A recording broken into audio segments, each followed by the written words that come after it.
encore une fois, un grand merci à tout le monde d'être ici. Pour ceux qui viennent de se connecter, je veux demander si vous voulez vous présenter dans le chat. Vous pouvez faire. C'est bonne chose pour nous de comprendre qui est avec nous aujourd'hui. Euh, Cette question est aussi, bon, pour commencer, si je peux demander à tout le monde que vous pouvez fermer vos micros, sauf si vous voulez contribuer quelque chose. Alors, si tout le monde peut vérifier que vos micros sont fermés, ça va nous aider de bien entendre ceux qui vont présenter leur expertise aujourd'hui. Je veux également ajouter qu'on a l'interprétation aujourd'hui pour cette session. On a quelques participants qui vont parler en anglais. Alors, pour comprendre, on a les interprètes. Mais si vous voulez entendre le français, la traduction, il faut choisir le bouton d'interprétation. Vous devez voir si vous êtes sur ordinateur, c'est normalement en dessus. Vous pouvez voir le bouton pour interprétation et vous devez choisir le canal pour le français. Et je crois que les détails sont également dans le chat. On peut voir les infos pour comment trouver l'interprétation. Alors, encore bienvenue à tout le monde à cette session de notre communauté de pratique système de santé. Cette réunion, c'est un peu différente. Notre sujet aujourd'hui, il s'agit des données à l'action pour l'avortement sécurisé, le rôle des professionnels de santé engagés. On a pour agenda, on a un petit ordre du jour. On va avoir une petite introduction. Euh, Avant de commencer, il y a un mot de notre groupe de travail sur les curricula et je vais passer la parole à Dr. Abbé de Côte d'Ivoire pour dire un mot sur nos activités. Puis, on va introduire les expertes et experts qui sont avec nous. Il y aura une période pour une discussion de panel. On a quelques questions qu'on va demander à nos experts pour eux de partager un peu avec vous. Et puis, pour la deuxième partie, ça va être la discussion ouverte avec les questions-réponses. Pour tout le monde à demander vos questions vers nos experts et nos expertes. Et puis, on va conclure, on va demander pour vos perspectives, pour les prochaines étapes, et on va conclure cette réunion. J'espère que ça peut aller. Euh, je crois que avant même de commencer avec les objectifs de la session, je vais passer la parole à Dr. Abbé qui va dire un petit mot de la part de notre groupe de travail sur les curricula. Merci Gemma infiniment. Bonjour à tous. Je m'excuse, je vais devoir couper un peu ma vidéo pour être mieux comprise. Donc, veuillez m'en excuser. Voilà, merci.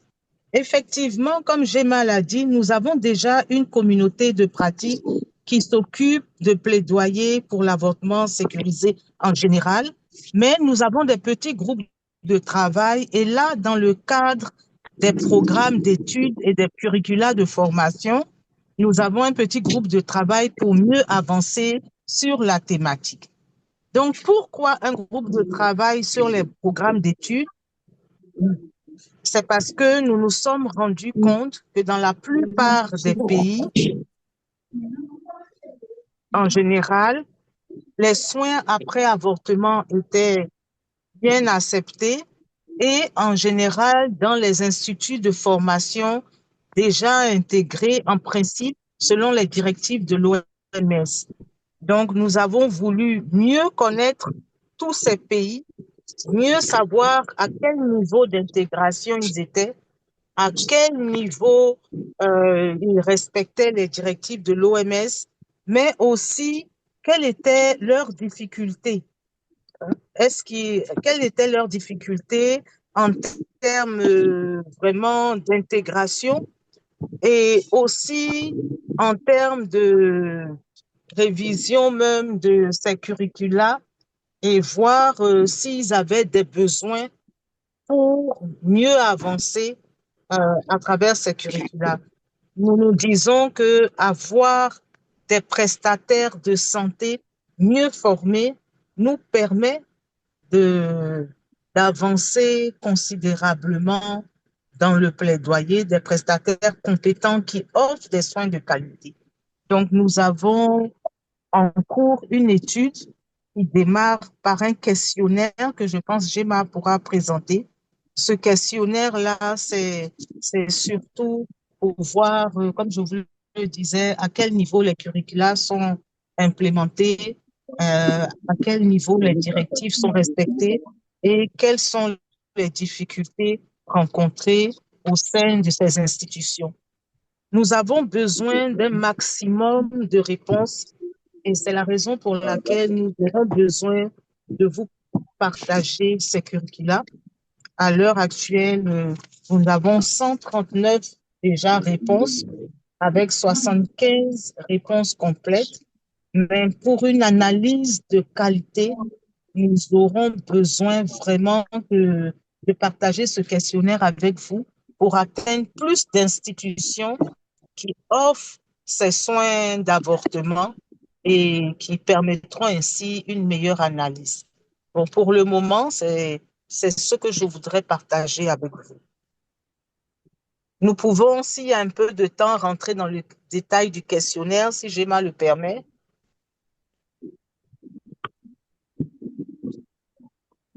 Malheureusement, je pense que peut-être on n'a pas beaucoup de temps immédiatement, mais D'accord, si on a un peu plus de temps à la fin de cette réunion, on peut faire encore le rappel. d'accord. Euh, Merci beaucoup, Gemma. Merci beaucoup à toi, Dr. Abbé. Et oui, je vais partager le lien pour le questionnaire dans le chat. Désolée, j'aurais dû l'avoir à main et j'ai pas, mais je vais le trouver et partager avant la fin de cette réunion. Et on va également partager un mail avec tous les membres de cette CDP pour vous encourager de partager ce lien avec vos réseaux pour nous soutenir à recevoir les bonnes données sur cette question. Merci beaucoup, Dr. Abbé.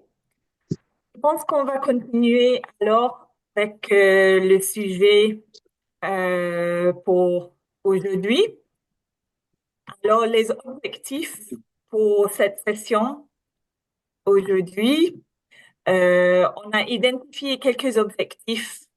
C'est vrai que peut-être c'est un peu ambitieux pour une séance virtuelle de moins de 2 heures, mais on veut souligner l'importance des données pour l'avortement sécurisé.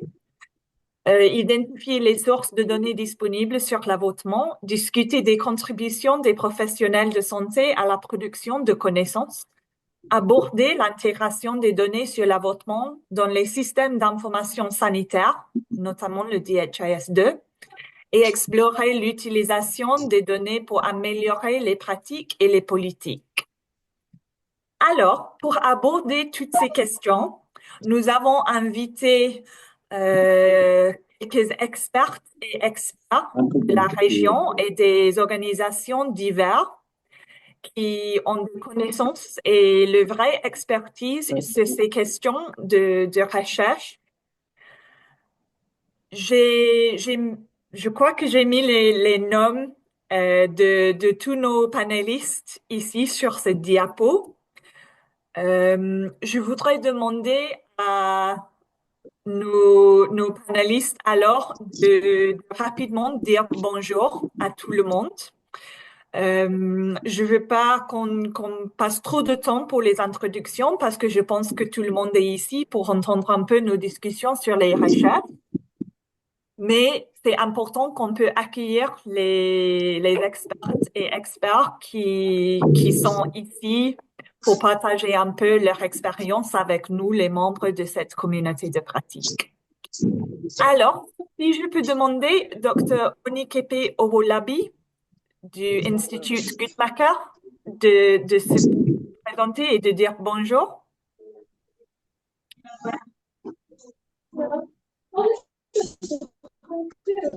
Hi everyone, good morning. Thank you so much for having me here. It's my pleasure to be here today, and I'm very excited for the topic we'll be discussing, having also been trained as a physician, even though I do more research. And yeah, I look forward to speaking with you and to answering any questions. Thank you so much, Dr. Onikepe.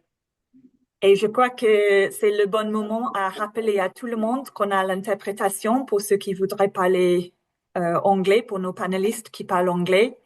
Et si vous voulez écouter le français, vous devez cliquer sur le bouton interprétation pour avoir l'interprétation en français. On continue. Je voudrais demander à Madame Fatou Bintou Mbao du Population Council. Fatou. Oui, merci Gemma. Bonjour à tous. Moi, c'est Fatou Bintoumbo. Je suis la représentante pays de Population Council. Je suis basée au Sénégal. Merci. Voilà, excusez-moi. Merci. Et puis, on a professeur Georges Guéla de Kouakra.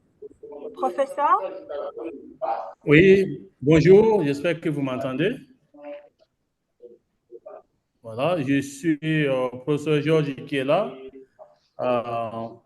démographe à l'Université Joseph Kizero, l'Institut supérieur des sciences de la population, mais aussi, là, je représente la coalition africaine pour la recherche et la communication sur l'avortement à ce panel. Merci.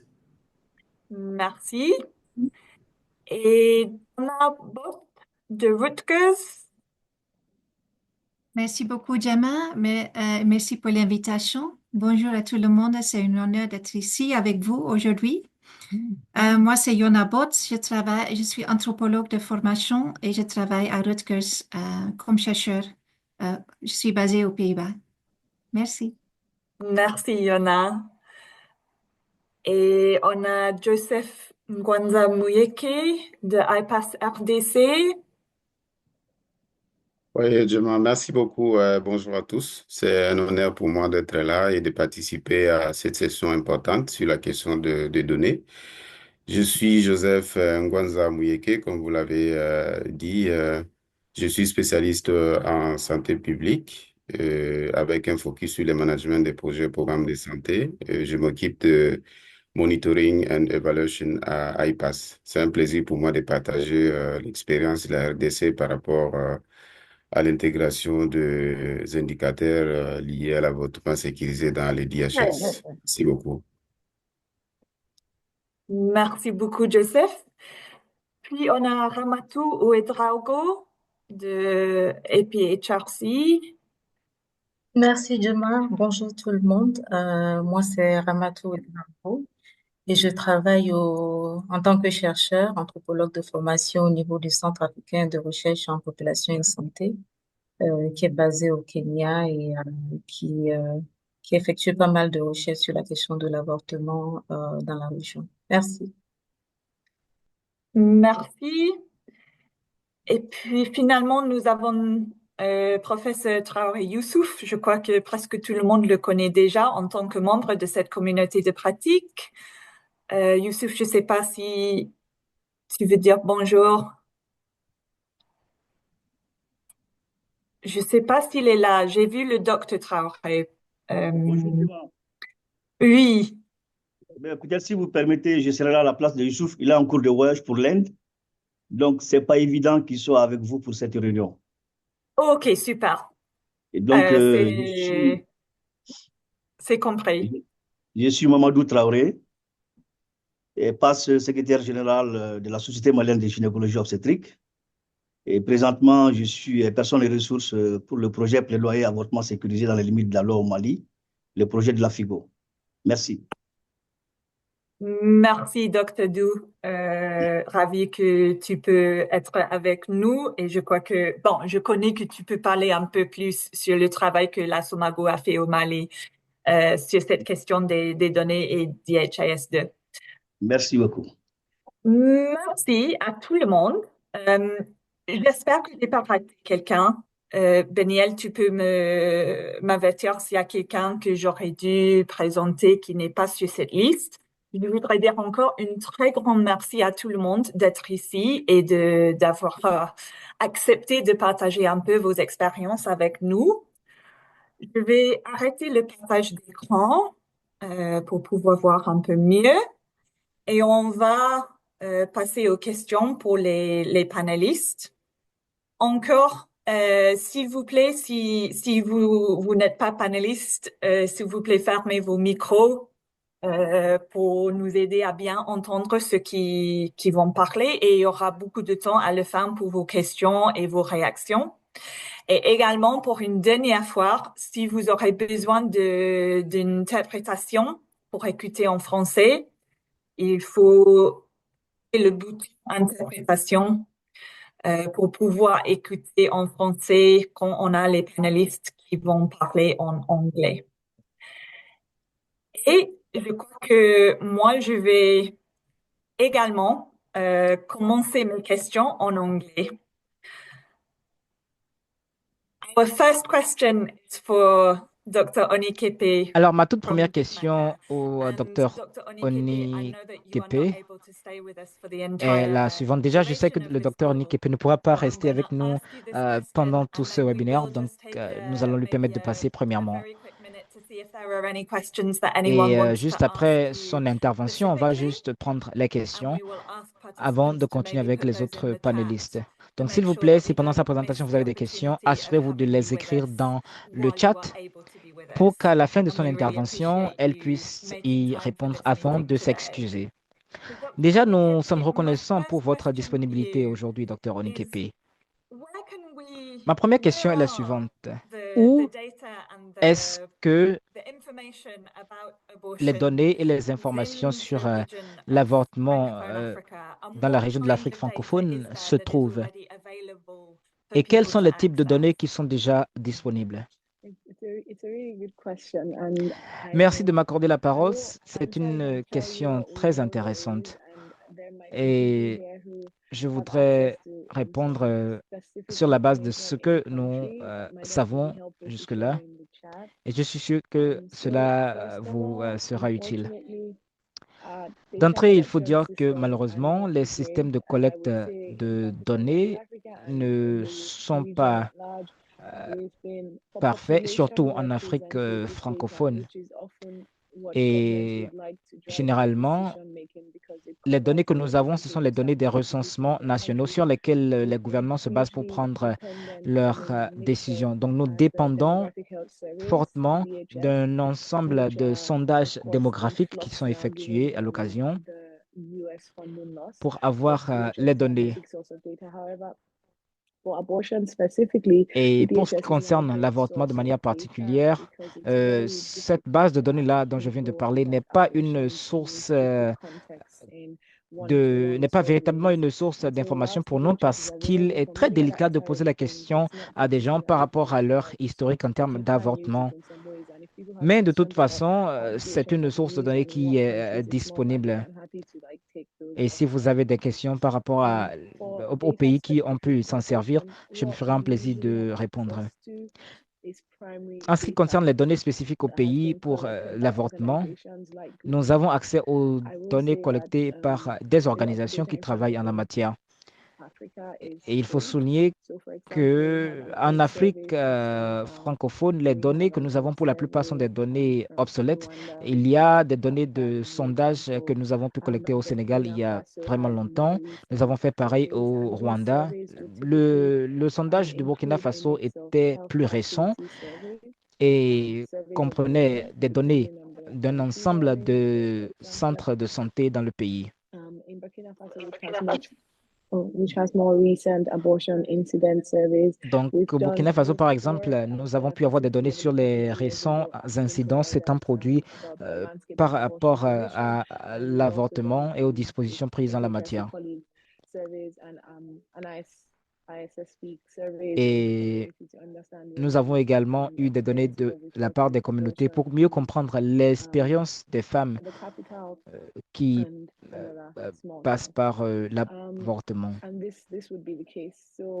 Gumaka and APHRC combined have Donc, collected data in a few les données, voilà ce que je peux dire par rapport aux données. Les données sont collectées généralement au niveau des pays. Et bien sûr, les données sont, vous pouvez y avoir accès sur demande. Outre ces données, nous avons également des données qui relatent l'incidence enfin la prévalence, pardon, des incidents relatifs à l'avortement. Et dans certains cas, on pose la question aux femmes par rapport à elles-mêmes, par rapport à leur propre expérience, et on collecte également des informations auprès des personnes, des sources crédibles au sein de la communauté. Et on pose également des questions sur l'accès à la santé, leurs revenus, si elles bénéficient des soins appropriés, si elles sont victimes de stigmatisation. Voilà donc les données qui nous intéressent. Et chaque fois qu'on vous dit qu'il y a un sondage chaque fois qu'on vous dit qu'il y a des données qui sont disponibles sur les soins à l'avortement, il faut toujours demander quel était l'échantillon qui a été prélevé et est-ce que l'échantillon était assez représentatif. Parce que généralement, les échantillons qui sont collectés ne sont pas assez représentatifs en raison du contexte. Donc, lorsqu'on nous dit que les données en termes d'avortement sont disponibles, on demande toujours si l'échantillon est assez représentatif et ce qui nous permet d'avoir comme information. Voilà. Other data we have is hospital-based studies where usually clinical studies en environnement hospitalier et la plupart de mes collègues ont eu à travailler avec nous. Nous avons travaillé avec un échantillon de femmes qui ont été admises pour des soins abortifs et nous avons collecté des informations sur la morbidité, sur aussi l'aspect sévère en fait de ces conditions cliniques et nous avons pu avoir des informations sur les retards qui ont eu à exister avant que les soins soient donnés. Donc, voici un peu, c'est clair que l'échantillon n'est pas assez représentatif de tous les avortements qui ont lieu dans ce pays, mais c'est assez suffisant pour nous donner un aperçu des personnes qui ont besoin de ces soins abortifs. À travers ces études qui existent, mais qui ne sont pas nombreuses, sachez qu'il y a une des études que nous avons récemment menée sur l'accès à l'avortement médicamenteux et cela prend en compte les pharmaciens, les vendeurs de médicaments et nous avons eu aussi à mener une étude dans les pays anglophones et francophones, mais il se peut que certains pays qui travaillent dans le secteur d'études médicales sur ces questions d'avortement, qui pourraient avoir des informations sur l'accès aux médicaments ou aux pilules abortives.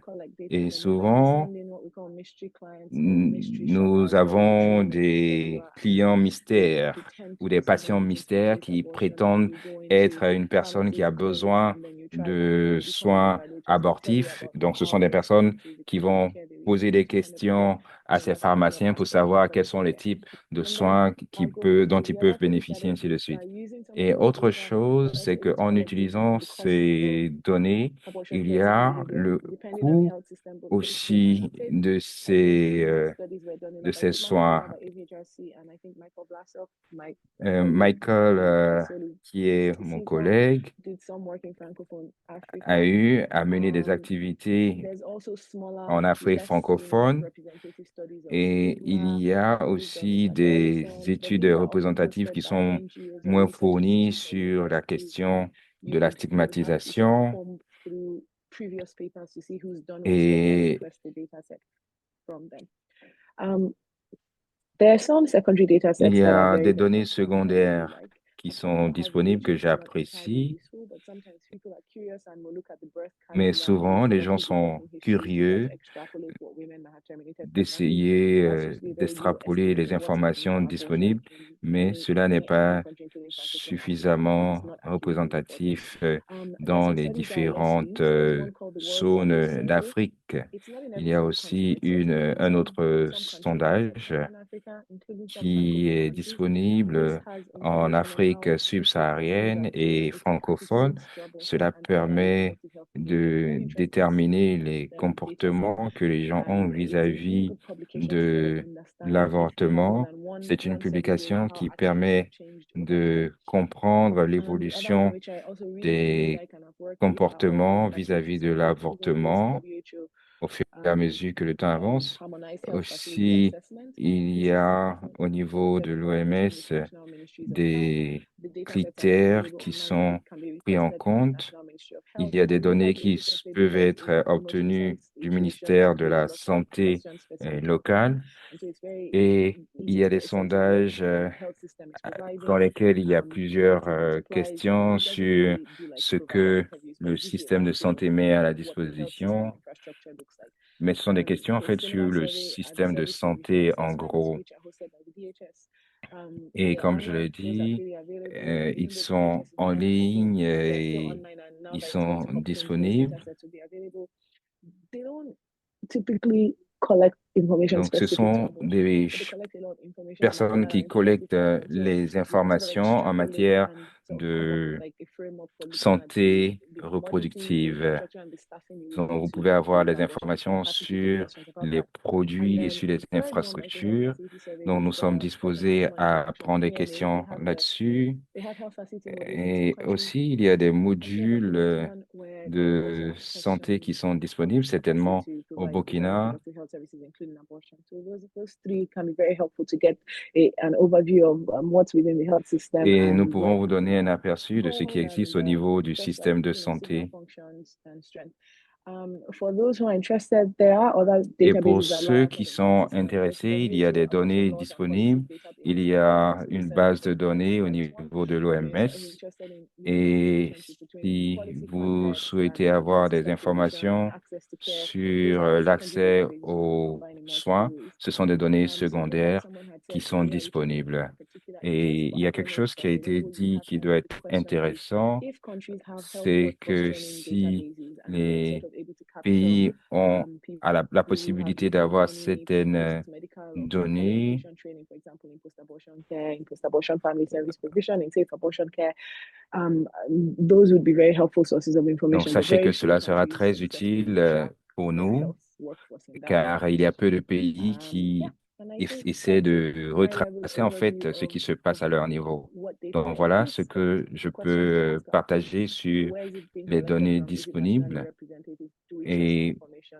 And then we can move. il est Thank you. important de savoir la source de ces informations. Merci. Thank you so much, Dr. Onikepe. That was an Merci amazing beaucoup, amount of docteur. information to transmit Vous nous to avez us donné in a short space beaucoup of time, and I feel d'informations like that en was peu de temps et very j'estime useful que cela a to get été that très overview. utile d'avoir un aperçu sur I'm ces wondering if questions. anyone, Et j'aimerais as we've savoir said, we know Dr. si, Onikepe comme cannot on l'a stay with dit, on us sait for que the whole docteur hour, Onikepe ne so I pourra pas rester wonder avec nous pendant if anyone toute does have l'heure de any la réunion. burning Donc, si questions vous for avez Dr. une question Onikepe brûlante pour that you would docteur like to either Onikepe, write que in vous the chat souhaitez or if you would like lui to communiquer, vous speak, pouvez soit l'écrire there dans is la boîte de a very small conversation window to ou allow ouvrir that. votre micro pour prendre la parole. Perhaps while we're waiting to see if anyone Donc, wants pendant to put a que question in nous the chat, attendons I'm que going vous vous to swap back manifestiez to dans la boîte de French. conversation, je vais revenir en français. Et je vais demander, on a aussi pensé que peut-être professeur Georges Guéla peut ajouter quelque chose à cette question de son perspective. Alors, professeur Gaïa, je ne sais pas si vous avez des choses que vous voulez ajouter pour compléter ou pour renforcer ce que Dr. Onikepe vient de dire. Merci bien. Effectivement, j'ai suivi ce que Dr. Onikepe a dit. Je partage entièrement ce qui a été dit. Je vais juste apporter quelques ajouts parce que ce qu'il faut dire, c'est que les données sur l'avortement en Afrique, c'est assez, comme elle l'a dit, c'est parcellaire. C'est très, très fragmentaire, c'est pas représentatif, etc. Alors, nous, au niveau de ce que je voulais dire, c'est partager rapidement l'expérience de Burkina en termes de complétude des données sur l'avortement, parce que, comme elle a dit, nous avons les premières études sur l'avortement, nous l'avons fait au Burkina au niveau national dans les années 2000, puis nous avons fait un renouvellement des données en 2012, et puis après ça, 10 ans après, il n'y avait plus de données représentatives. Alors, ce n'est que récemment, en 2021, que nous avons encore fait une étude nationale sur l'avortement au Burkina pour mesurer encore une fois l'incidence.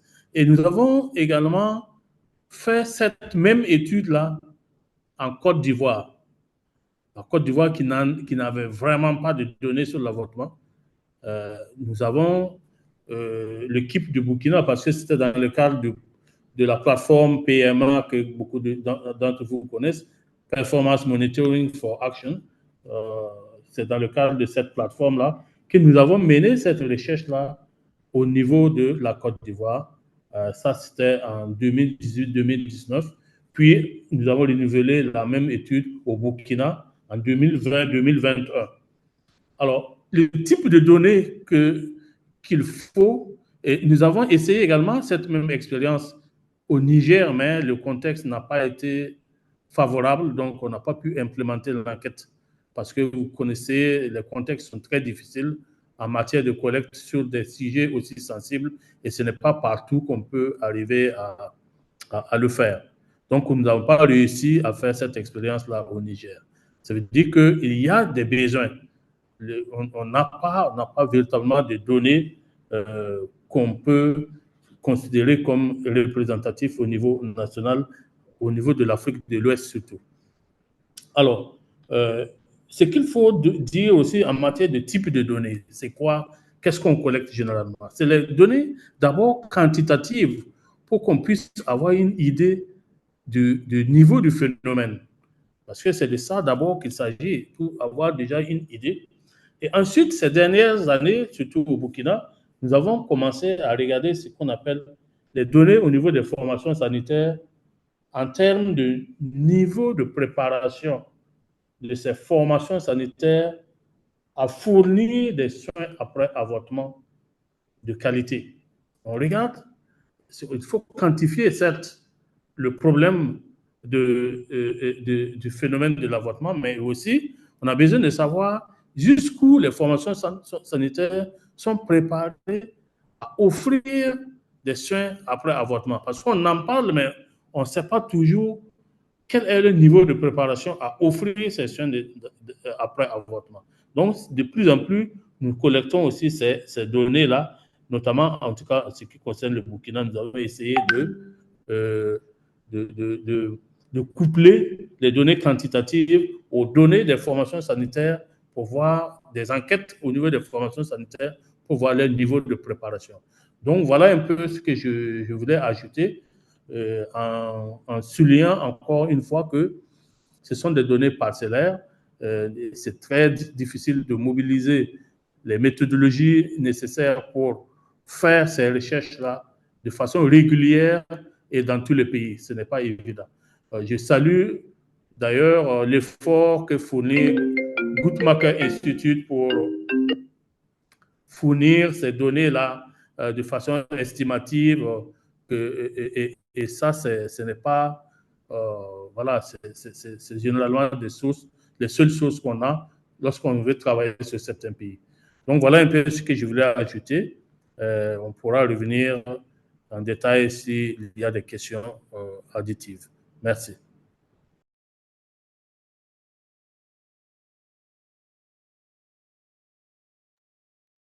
Merci beaucoup.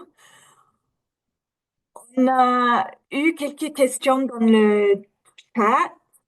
Euh, et j'ai vu aussi, on a aussi eu des réponses, mais je veux demander à on équipe très rapidement. Very quickly, perhaps, to Onikebe, you Bon, je could vais demander rapidement quickly summarize what you have been à Madame saying. Onikepe de The résumer question son was intervention. about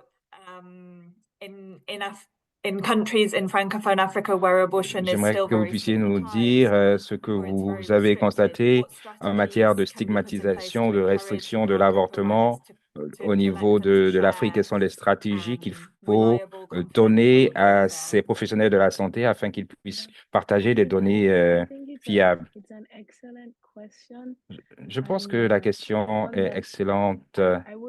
I will pose back to the group and tell you the two sides of the story. Mais So pour I vous talked a bit dire about it in la this group chat, vérité, so c'est I vrai won't que, go over that again.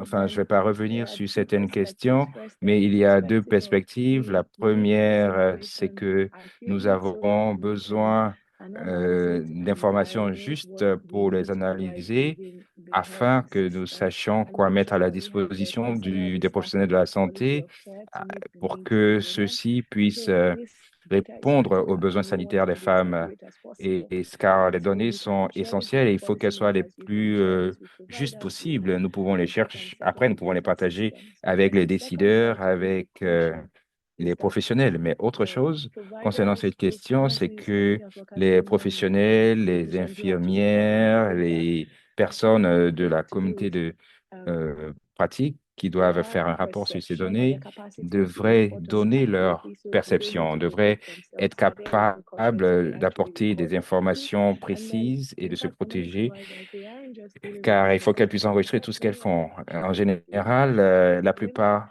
d'entre ces and their personnes families. So if someone gèrent comes into les the répercussions facility que ces and femmes it's peuvent a restricted avoir context and the provider says, well, lorsqu'elles I can't viennent dans legally ces centres de provide you santé. with this medication, abortion pills, so Parce just make qu'après, il y a des abortions. personnes qui vont leur dire qu'elles The peuvent leur donner political risk certains is there, then they will médicaments pour retreat les away aider from à this type of atteindre information. So they leur have to report objectif, well mais il faudrait as s'assurer que les mesures de incomplete sécurité abortion or soient hospitals réunies managing a parce complication, que or in some cases en they will not général, push to report it at elles all. doivent trouver le moyen, en And this fait, often comes de back to soit ne pas du tout what we often say, rapporter qu'il y a eu un people providing the avortement services, ou legal dire authority simplement context que ce sont des constraints or services incomplets qui so ont été we can donnés. educate them Donc, nous and we pouvons can faire talk en about the sorte importance of data de les accuracy, but éduquer, de without parler taking away de stigma and the l'importance political de la and legal qualité des risk, données, it becomes mais very si hard on ne traite to pas trust de la data. And if stigmatisation providers et fear, for du example, volet in countries where légal we qui work existe with au sein de certains pays, ça peut être Catholic difficile.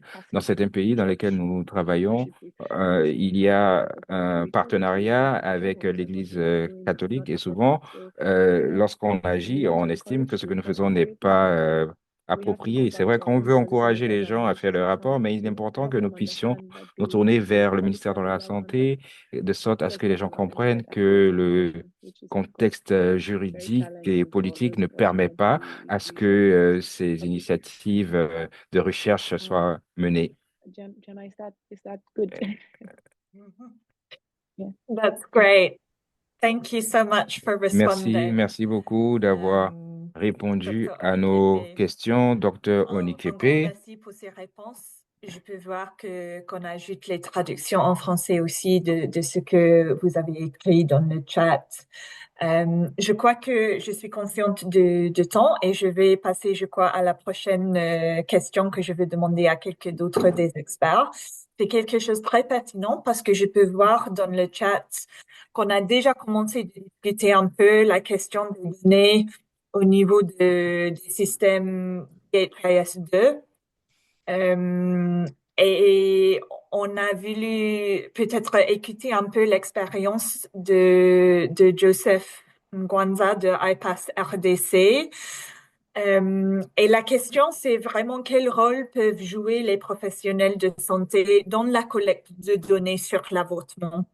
Et peut-être plus spécifiquement, je sais que il y a eu un travail déjà au RDC pour intégrer un peu mieux les données sur l'avortement. Alors, je vais passer la parole à Monsieur Joseph pour expliquer un peu le rôle des professionnels de santé dans ce processus.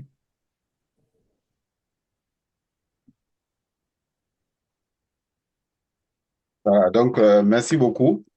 Euh, Merci encore de nous avoir invités à partager l'expérience de la RDC par rapport à la question des données sur l'avortement dans les DHS. Donc, comme vous le savez, la RDC, comme les autres pays africains, utilise la plateforme DHS dans le cadre du système national d'information sanitaire. Alors, la RDC, au lendemain de la ratification du protocole de Maputo et sa publication au journal officiel, on a élaboré les normes et directives qui permettaient aux prestataires de pouvoir offrir les soins complets d'avortement sous certaines conditions, comme vous le savez. Ce n'est pas une ouverture totale, mais c'est sous certaines conditions, notamment les viols, l'inceste, lorsque la grossesse met en danger la santé mentale et physique de la femme. Donc, j'en passe. Alors, il était important pour nous de savoir que les données pouvaient remonter au niveau du système de santé. Donc, à cet effet, nous avons travaillé avec, bien évidemment, le système de santé au niveau national, la direction qui s'occupe du système national d'information sanitaire, le programme national de santé de la reproduction, mais aussi la Société congolaise des gynécologues obstétriciens était très impliquée, les sages-femmes, les infirmiers et les autres catégories de médecins. Donc, comme vous le savez, les données de routine sur l'avortement sont un outil indispensable pour comprendre la réalité de l'avortement. Dans les temps, dans le système national d'information sanitaire, on ne pouvait trouver que quelques éléments des données en lien avec les soins après avortement, notamment les avortements spontanés. Mais il n'y avait pas des éléments des données qui pouvaient renseigner sur les avortements provoqués. Donc, tel que le paysage juridique était assoupli, il était intéressant pour nous de pouvoir travailler pour que nous puissions intégrer les éléments des données, sinon les indicateurs dans les DHS. Donc, les professionnels de santé, grâce à leur observation de terrain et aux données de routine qu'ils collectaient sur les soins après avortement, ils ont contribué efficacement avec des preuves concrètes sur l'ampleur du problème des avortements non sécurisés parce qu'ils recevaient des complications sur terrain au niveau des formations sanitaires. Donc, ces informations ont largement contribué à pouvoir mener ces plaidoyers pour que nous puissions arriver à intégrer les indicateurs de l'avortement de manière un peu intégrale dans les DHS. Alors, donc, durant le processus, les professionnels de santé, entendez par là le, les experts de gynécologues obstétriciens, les sages-femmes, les infirmiers et les autres catégories de médecins, ils ont participé d'abord activement au développement des outils de collecte des données, donc les registres des soins complets d'avortement, la fiche de consultation sur les soins d'avortement et puis aussi les formulaires de consentement éclairé et voire même les canevas des rapportages des données parce que en RDC, c'est un peu différent des autres systèmes que j'ai vus en Afrique, c'est que les données, les données sont directement intégrés dans les systèmes à partir des formations sanitaires. Tandis qu'en RDC, les données ne sont pas directement intégrées à partir des formations sanitaires. Les données sont renvoyées au bureau du district, au bureau du district sanitaire. Et là, au niveau du bureau du district sanitaire, il y a les personnes qu'on appelle des data managers qui s'occupent de l'intégration dans les systèmes d'IHS. Donc, tous ces outils qui permettaient notamment les registres, les fiches de consultation, les Caneva et autres, ont été conçus avec l'expertise du niveau national, mais bien évidemment avec la contribution significative des professionnels de santé, comme je dis, les gynécologues, les sages-femmes et puis les infirmiers. Ils ont aussi participé aux tests au prétexte de ces outils avant leur application sur le terrain. Alors, donc, pour ce qui concerne la question principalement pour aller un peu plus vite, compte tenu du temps, les professionnels de santé ont joué un rôle important étant donné que jusqu'à ce jour où je vous parle, ils sont des observateurs privilégiés de la réalité sur le terrain. Donc, ce sont eux qui rencontrent les prestataires. Les données sont collectées par eux à travers le diagnostic qu'ils font, les counseling qu'ils font, l'anamnèse qu'ils font avec aux côtés des prestataires. Ils transcrivent ces informations au niveau des fiches de consultation et des fiches de consultation, ils ramènent ces informations dans les registres ou les logbooks et des logbooks ça va dans les canevas des rapports qui est renvoyé au niveau du bureau central pour encodage dans les systèmes. Alors, donc, ils sont les premiers témoins des situations liées à l'avortement et ils fournissent des informations contextuelles qui sont cruciales. Mais pas de la baisse Et un peu. ils sont de Pas dans la contributeurs baisse de l'audace, actifs là. à la conception et à la validation des outils de collecte de données, comme vient de vous étaler ce qui a été l'expertise en fait, l'expérience de la RDC. Donc, leur expertise pratique est essentielle pour développer les outils adaptés et utilisables. Alors, donc, euh, ils travaillent au quotidien aux côtés des clientes et la qualité des données, ce sont eux qui garantissent la qualité des données à la base. Parce qu'il s'agit des données de routine qui sont collectées par eux, qui sont mis dans les systèmes, et ça remonte. Nous utilisons ces données-là comme des utilisateurs un peu secondaires ou tertiaires, mais ce sont eux qui sont à la base. Donc, ils sont des garants de la fiabilité des données. Leur rigueur et leur formation contribuent à assurer la qualité des données en termes d'exactitude des informations qui sont recueillies. Alors, les professionnels de santé, en fait, c'est en fait un pilier fondamental pour la transformation des données, même en informations précieuses.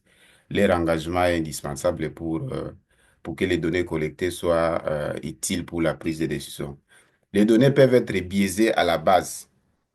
Je viens de faire un exercice avec les acteurs de terrain dans une des provinces de la RDC où nous avons fait la triangulation des données pour voir quels sont les écarts entre les données qui quittent les fiches de consultation, les registres et ceux qui vont au niveau euh, de, des canevas de rapportage au niveau des DHSD. On a vu qu'il y avait des écarts importants. Alors, qui doit jouer ce rôle-là de veiller sur la qualité des données? Ce sont les professionnels de santé, ce sont les prestataires. Donc, pour répondre à cette question, les professionnels de santé sont bien plus qu'un simple ou des simples collecteurs de données. Ils ne sont pas seulement des collecteurs de données. Leur rôle est central et multidimensionnel. Ils sont à la fois des observateurs privilégiés de la réalité des terrains, comme je disais tantôt. Ils sont des contributeurs actifs à la conception et à la validation des outils de collecte. Ils sont aussi et même des utilisateurs clés du système d'information sanitaire. Alors, donc, euh, les professionnels, vous avez en fait un rôle prépondérant en ce qui concerne la collecte et la qualité des données en matière d'avortement.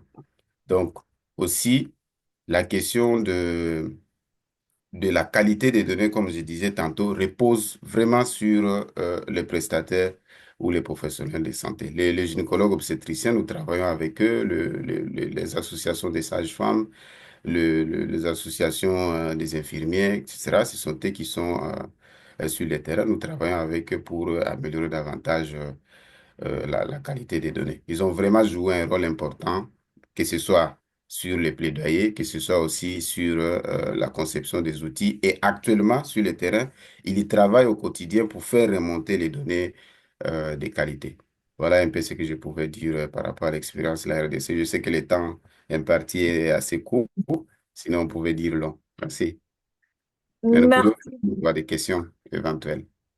Ouais, merci beaucoup, Joseph, pour cette information sur la situation et le travail qui a été fait en RDC. Je crois que c'est très intéressant. Je suis également consciente de l'heure, alors je crois qu'on va continuer. S'il y a des questions pour Joseph, pour Georges pour répondre à ce qu'on a déjà discuté.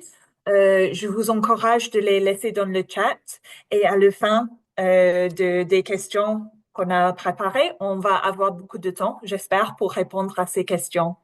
Alors, si vous avez quelque chose que vous voulez demander, vous pouvez le mettre dans le chat maintenant et on peut écrire des réponses et puis à la fin, on va aussi avoir le temps pour quelques participants de répondre aux questions. Je voudrais demander, parce que on sait aussi que il y a eu un travail peut-être un peu le même au Mali et que la SOMAGO a été impliquée dans un travail pour intégrer les indicateurs pour l'avortement dans les systèmes de DHS au Mali. Alors, je voudrais demander à Dr. Dou Traoré si vous voulez parler un peu rapidement et ajouter l'expérience au Mali de ce que Joseph a dit. Je vais commencer d'être un peu plus strict avec le timing parce que je veux qu'on ait le temps pour la question. Alors, s'il vous plaît, Dr. Dou, maximum de 5 minutes pour partager un peu l'expérience au Mali. Merci bien, Dioma. Vous allez m'excuser de la caméra qui est un peu défectueuse. Donc, merci de nous accorder la parole pour partager l'expérience du Mali en ce qui est l'intégration des données d'avortement dans le système d'information. Alors, il faut d'abord préciser que quand la Société malienne de gynécologie obstétrique a obtenu le projet de plaidoyer pour l'avortement sécurisé, nous avons eu besoin de données pour faire un plaidoyer. Et malheureusement, il n'y en avait pas. C'est pour cela que je suis tout à fait d'accord avec les prédécesseurs qui sont intervenus sur la question de bien justifier cela. Alors, pour avoir des réponses à cette question, il fallait aller voir un peu, comme les autres l'ont dit, dans l'enquête démographique de santé au Mali. Et quand on voyait sous cet angle-là, malheureusement, les données qu'il y avait n'étaient pas exploitables pour la recherche. Alors, nous sommes une fois de plus encore revenus pour aller voir dans le système d'information, est-ce qu'il y avait des données qu'on pouvait capitaliser pour nous en servir comme évidence basique pour aller faire un plaidoyer. Et malheureusement, il n'y en avait pas non plus. Dans le système d'information sanitaire, il n'y avait que le nombre d'avortements que l'on pouvait trouver dans le système d'information sanitaire. Alors, nous nous sommes assis, nous avons réfléchi. On s'est alors dit qu'il fallait mettre une équipe de recherche sur place, qu'on a mise sur place et qui a travaillé sur un questionnaire que nous avons partagé avec l'ensemble des sites d'intervention du projet dans toutes les régions où le projet intervenait, que nous avons partagé sur uniquement l'avortement. Et nous avons fait une collecte des données par rapport à cette thématique-là. Et cette collecte des données nous a permis d'avoir à peu près 1000 données sur l'avortement, qui nous a permis de faire ce qu'on appelle une compilation de ces différentes données et avoir des preuves par rapport à l'avortement. Donc, cela a tout de suite mis en évidence l'insuffisance du système d'information sanitaire par rapport aux questions d'avortement. Et je pense que les présidents l'ont dit, les questions d'avortement sont des questions taboues dans nos différentes contrées et il y a des aspects spécifiquement qui n'y étaient pas traités, quand bien même qu'il s'agissait de données. Donc, avec ces questionnaires que nous avons mis en place, nous avons tenu compte de tous ces aspects pour vraiment aller fouiller dans les fins fonds des questions d'avortement, ce qui nous a permis effectivement de faire une collecte d'environ 30 000 données, de 3 000 données, je veux dire, qui nous a permis effectivement de faire une petite recherche et pouvoir faire des propositions. Alors, quand l'Office de santé et de la reproduction a été créé au Mali, nous avons rapproché cette équipe pour faire part, effectivement, de prendre garde par rapport à tout ce qui est relatif aux questions d'avortement, puisqu'il n'y avait pas de données relatives à cela.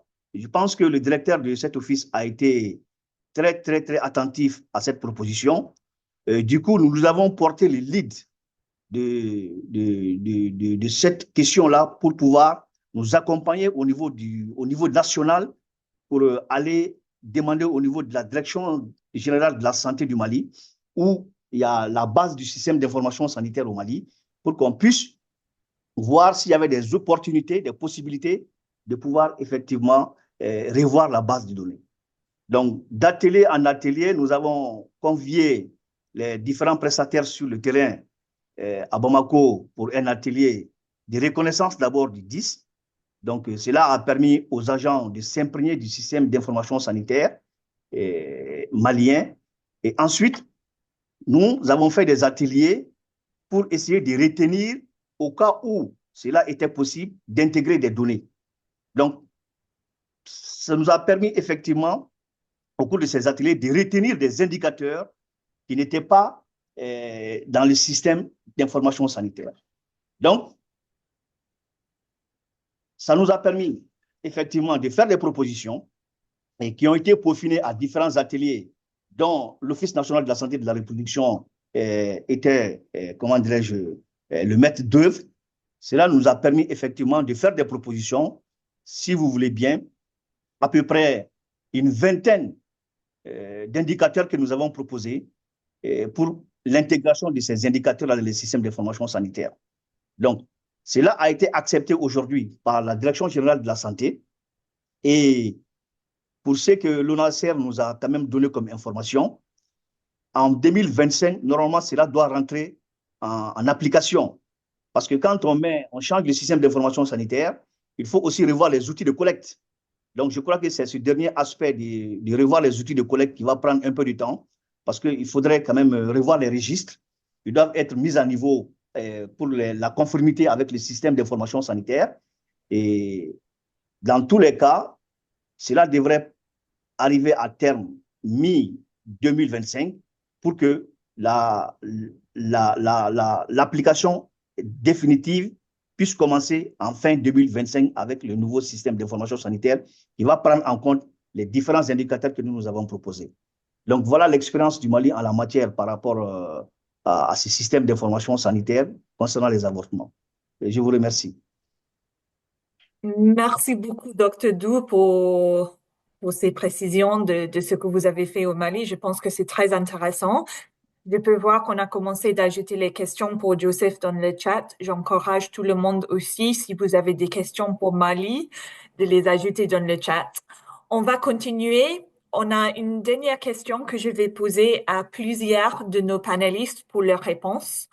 On a déjà discuté un peu quelles sont les données qui sont disponibles, comment améliorer les systèmes de données qui existent déjà. La dernière question pour moi, c'est comment les professionnels de santé peuvent utiliser les données pour améliorer les politiques et les pratiques. Et je vais commencer avec Fatou Mbao du Population Council. Fatou, s'il te plaît, et si possible, dans maximum 5 minutes. Qu'est-ce que c'est ta réponse à cette question? Ok, merci Gemma. Je vais essayer dans 5 minutes. Merci beaucoup pour la question. Donc, comme nous le savons tous, il est reconnu que les professionnels de santé jouent un rôle crucial dans l'utilisation des connaissances produites en contribuant à l'évolution des pratiques médicales et scientifiques. Ils peuvent utiliser ces données pour améliorer les politiques et pratiques en adoptant plusieurs approches. D'abord, d'un point de vue global, nous pouvons retenir, par exemple, l'analyse des tendances épidémiologiques, car l'exploitation des données de santé permet d'identifier les tendances des maladies, d'anticiper les épidémies et d'ajuster aussi les stratégies de prévention. Également, grâce aux données des patients, les traitements peuvent être adaptés aux besoins spécifiques de chaque individu, améliorant ainsi leur efficacité. Il y a aussi l'amélioration de la qualité des soins. L'analyse des résultats des patients permet d'identifier les meilleures pratiques et réduire les erreurs médicales. Les données peuvent également servir à optimiser les ressources, car elles aident à mieux allouer ces ressources médicales et à réduire aussi les coûts superflus. Mais il y a aussi l'engagement des patients, car, comme vous le savez, en partageant certaines données avec les patients, ceux-ci peuvent mieux comprendre leur état de santé et participer activement à leur prise en charge. Maintenant, si je circonscris mon intervention à la question de l'avortement qui nous intéresse, il faut noter que les professionnels de santé jouent un rôle clé dans le plaidoyer pour un avortement sécurisé en raison de leur expertise et leur autorité dans le domaine médical. Je vais partager quelques exemples sur la façon dont ils peuvent appuyer cette cause à travers les données. D'abord, partager des preuves scientifiques. Oui, les professionnels de santé peuvent partager des recherches et des données sur les risques associés à l'avortement clandestin ou non sécurisé. Ils peuvent démontrer que l'accès à un avortement légal et sécurisé réduit les complications de santé et les décès maternels. Ils peuvent aussi sensibiliser à la santé publique.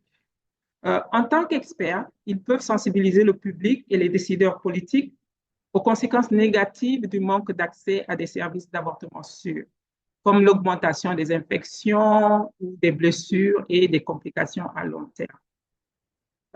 Ils peuvent aussi soutenir l'autonomie des femmes en soulignant l'importance du droit des femmes à prendre des décisions éclairées et autonomes concernant leur propre corps et leur santé reproductive.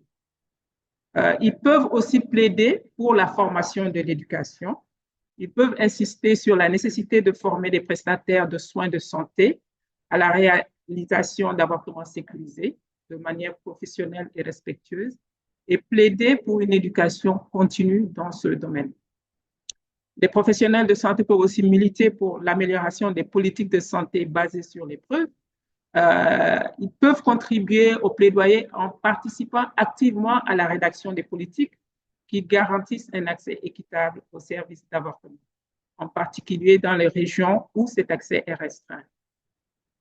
Ils peuvent aussi mettre en avant la réduction des stigmates en intervenant par exemple sur les tabous et les stigmates sociaux qui entourent l'avortement. Les professionnels de santé peuvent aider à créer un environnement plus favorable et empathique pour les femmes qui choisissent cette option.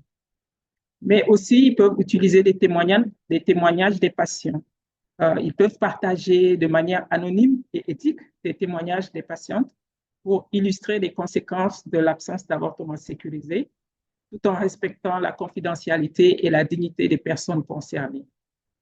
Donc, en résumé, en s'appuyant sur des données probantes, en soutenant les droits reproductifs et en mettant en avant les implications pour la santé publique, les professionnels de santé peuvent jouer un rôle de leader dans le plaidoyer pour un avortement sécurisé. Voilà, merci beaucoup. Voilà ce que je voulais partager avec vous.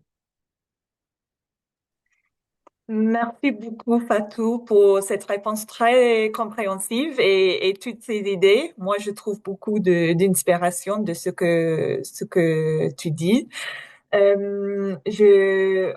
J'encourage tout le monde de mettre les questions dans le chat. Je comprends que Fatou aussi, elle ne peut pas rester jusqu'à le fin, mais si vous avez des questions urgentes pour elle, s'il vous plaît, les laissez dans le chat. Et je vais poser un peu les mêmes questions à Yona pour compléter un peu, pour ajouter les autres idées.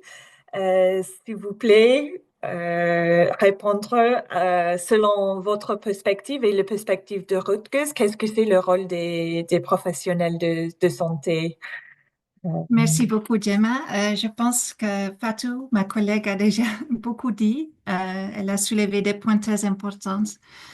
Peut-être ce que je peux ajouter, c'est que, bon, peut-être comme mot d'explication, Rutgers, en collaboration avec ses partenaires comme APHRC, Pop Council, mais aussi ATBF, ABPF et d'autres partenaires qui sont aussi ici dans la Réunion.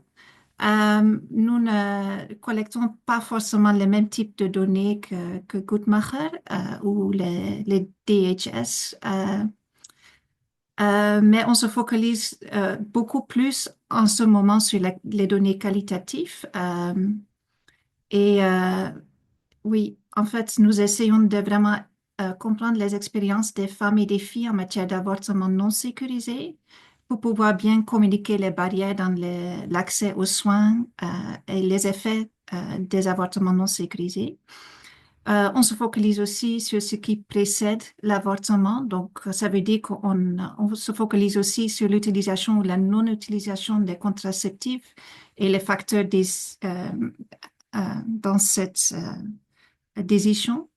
Et le rapport de genre rentre également dans nos analyses pour expliquer les décisions autour de l'avortement.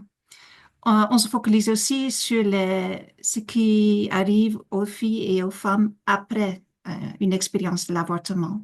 Est-ce qu'elles utilisent les contraceptifs, oui ou non? Est-ce qu'elles continuent, même si elles ont commencé, est-ce qu'elles vont continuer cette prise de contraceptifs?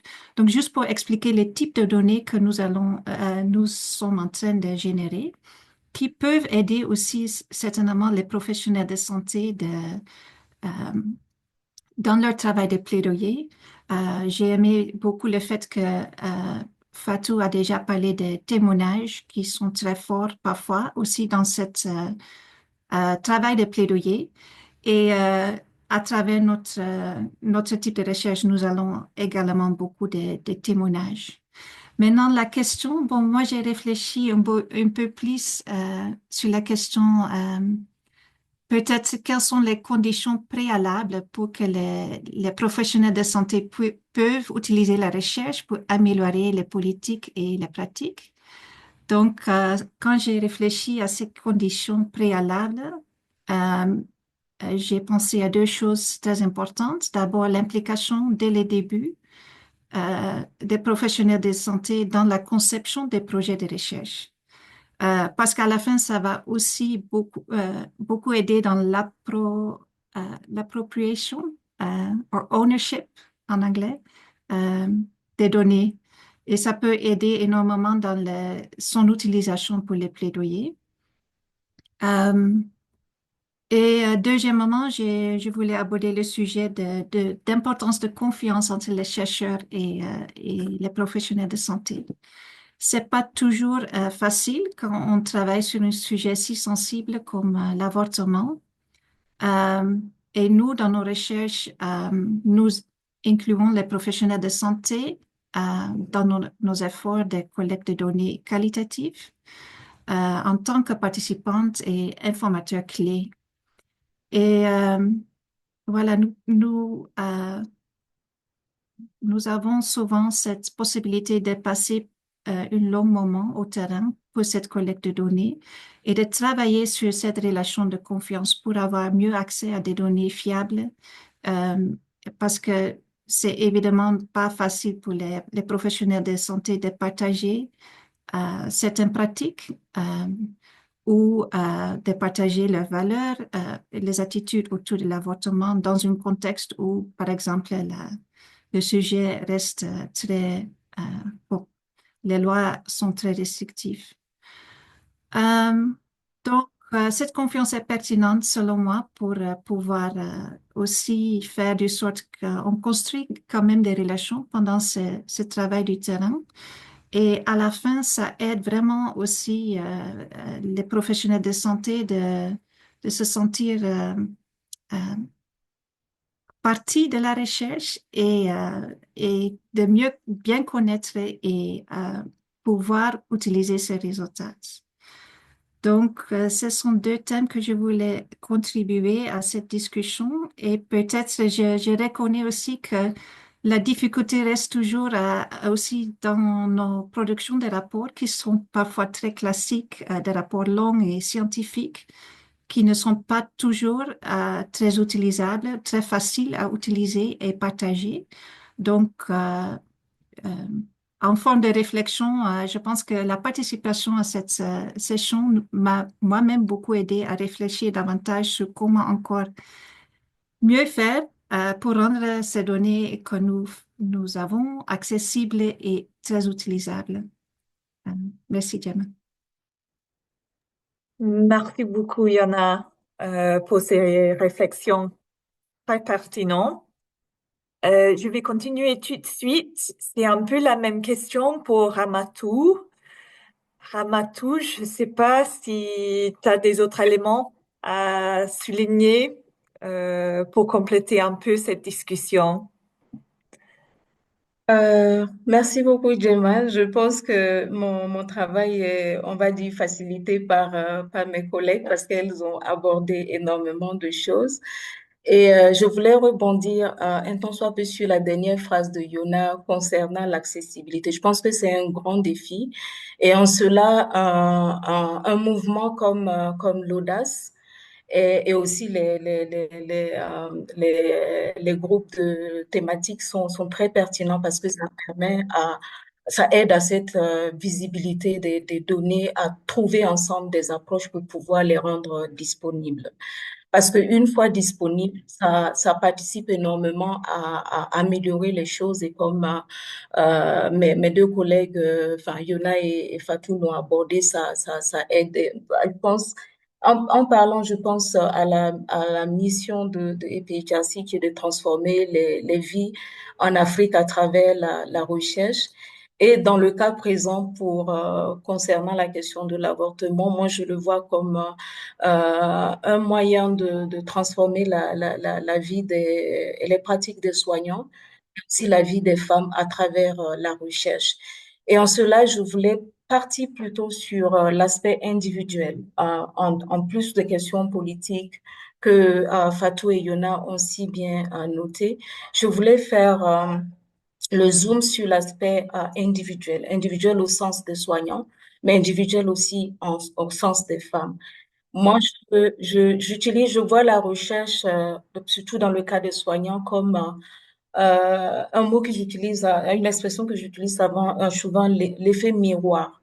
Je pense que la recherche a un effet miroir pour les soignants dans le sens où elle offre une sorte de miroir pour ces soignants afin qu'ils puissent regarder ce qu'ils font au quotidien, mais aussi les services qu'ils offrent. Et Yona a mentionné les recherches qualitatives qu'on fait. Et ces recherches qualitatives ont ce don-là de pouvoir mettre des mots sur les expériences des femmes, en plus de ce qu'on produit dans les données qualitatives, et aussi dans les expériences des soignants. Et on sait par expérience que l'offre de services d'avortement est un terrain où bien souvent il y a plusieurs valeurs qui cohabitent quand on offre ces services-là. Par plusieurs valeurs, j'entends les valeurs des soignants, valeurs sociales, ce dans quoi ils ont été, ils ont grandi, ce dans quoi ils vivent au quotidien chez eux à la maison, mais aussi les valeurs professionnelles qu'ils acquièrent dans les écoles de médecine, dans les écoles d'infirmières, de sages-femmes et tout, qui leur inculquent aussi des valeurs. Et quand il s'agit quand on offre ces services, ces valeurs-là rentrent en tandem, parfois en conflit, et ça peut jouer sur la qualité des services que les soignants offrent. Et dans ce contexte-là, la recherche et les données que nous produisons permettent aux soignants d'avoir un retour, un miroir sur ce qu'ils font, sur la qualité des services qu'ils offrent, et cela leur offre l'opportunité d'améliorer leurs pratiques, de s'assurer que les femmes puissent bénéficier de services respectueux, de services empathiques, de services dignes et de qualité. Et en cela, je pense souvent, on a publié l'année dernière un article sur la question, par exemple, de la gestion de la douleur. Et quand on l'a présenté à une conférence et à un atelier, enfin, et même à la conférence de Figo, les retours qu'on a eus, c'est que des soignants, on savait pas que c'était aussi douloureux parce que, enfin, on se dit que c'est quelque chose qu'elles peuvent gérer, ça doit pas, voilà, elles peuvent gérer cette douleur. Mais nos données ont montré que c'est des douleurs qui sont traumatisantes pour ces femmes-là et ça joue même sur leur recherche de soins futurs.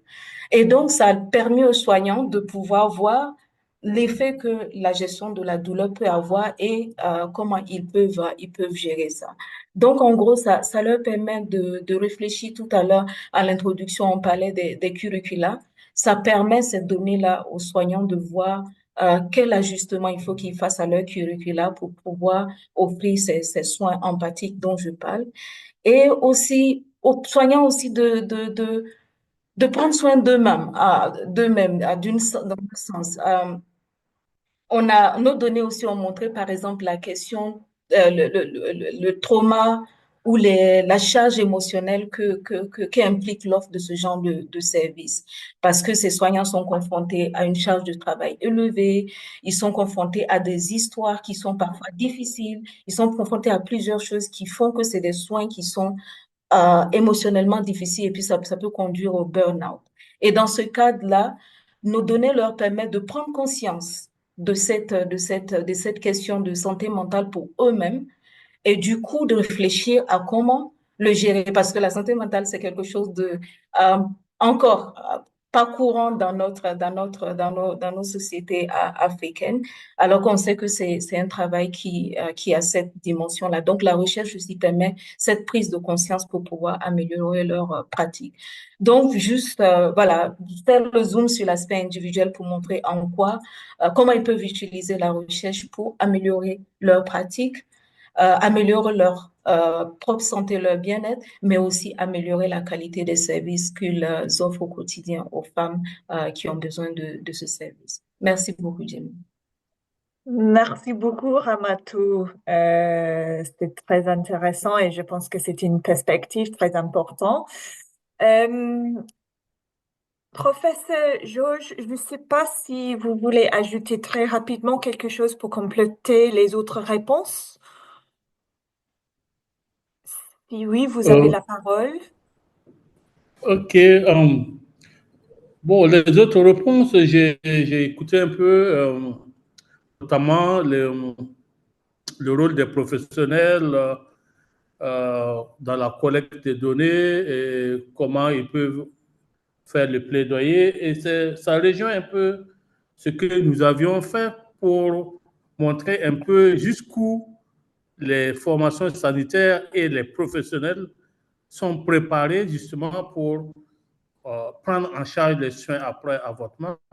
Et il faut qu'on fasse de plus en plus ce genre de recherche-là, parce que bon, nous, on raisonne de recherche, malheureusement, mais qui n'est pas toujours utilisé comme il se doit pour l'action, parce que une chose est de pouvoir plaider pour les soins après avortement, mais l'autre, c'est de montrer que ces professionnels-là et ces formations sanitaires-là sont suffisamment prêtes pour accueillir et offrir les soins de qualité. Et c'est pour cela que nous, de plus en plus, au-delà des aspects quantitatifs du phénomène, nous regardons aussi maintenant les données au niveau des formations sanitaires pour voir est-ce que le personnel est là, est-ce qu'ils ont le nécessaire pour faire des soins après avortement de qualité.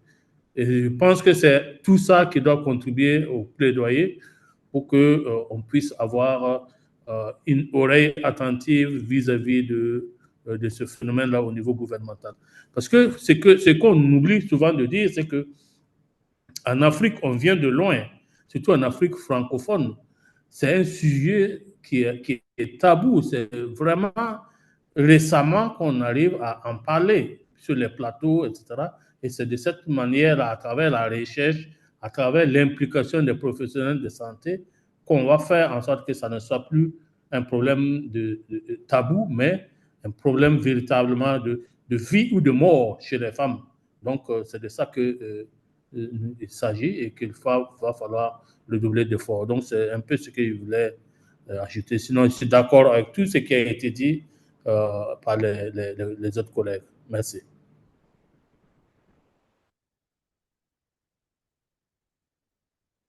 Merci beaucoup, professeur, pour cette addition et merci encore à tous nos experts, toutes nos expertes qui a contribué à cette discussion qui a déjà été très intéressante.